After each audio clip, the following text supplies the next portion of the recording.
started off by giving the attendees a good way to start their day, a context for dealing with all this disruption and uncertainty that's created by the new technologies that are prevalent out there. Tell me a little bit more about that context and how they should use it in the day-to-day. Thank you. Thanks for your question. I really do believe, and I live by the ideology that we can truly, in fact, create our own realities, right? Our own personal realities, and then sort of create our surroundings in a way that enhances the quality of life for ourselves and the people around us. So, and that premise comes from the belief and really the visceral understanding that we either come from a place of love, and the expressions of love being, for example, generosity and creativity, or we come from a place of fear, jealousy, etc., right? And the variable here is most often than not, we're not even aware of that, right? It's sort of deep-rooted things that we're either triggered or nudged one way or the other. So what that requires and asks of us is a very deep introspection that most of us really are too busy to do or don't even think we need to do, or we're perfectly healthy or what have you. But the truth is we're human. We're human. And when we're children, everything sort of comes to us like a race car and we just absorb it, right? So if you happen to be someone who's acutely sensitive or even just super intelligent as a child or what have you, whatever the variables are, right?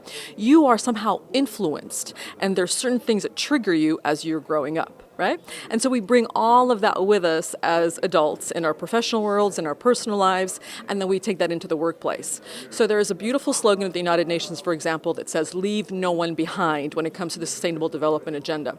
Well, I think what we're missing is that we're leaving ourselves behind by not looking at ourselves first, by not really knowing thyself, okay? And I did speak about a principle that, of course, has a lot of spirituality basis, and that is that we are made in the likeness and image of God. Now, you don't have to be Christian or Catholic to really get that, right? And I do believe we are born superhuman because we are indeed limitless and infinite in our creativity, in our imagination. And as I said, perhaps the human body has limitations, but the human mind has no limitations whatsoever. So we're here to create a future reality that truly hopes to leave no one behind. And I don't even like to use the word hope because I don't really believe in hope. I believe in determination. I believe in free will. I believe in designing one's life with a clear focus and intentionality. And that's what I was speaking about today, where you embrace the changes in technologies, all these disruptive technologies, the integration of these technologies is really what it's about.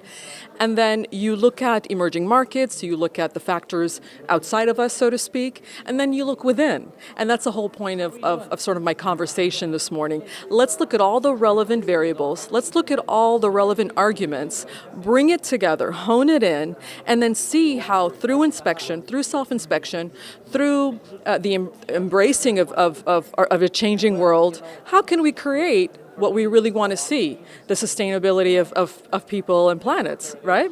And this is what it's about. So to bring it all together, we have to really look inside first and then create from the inside out the future we want to see.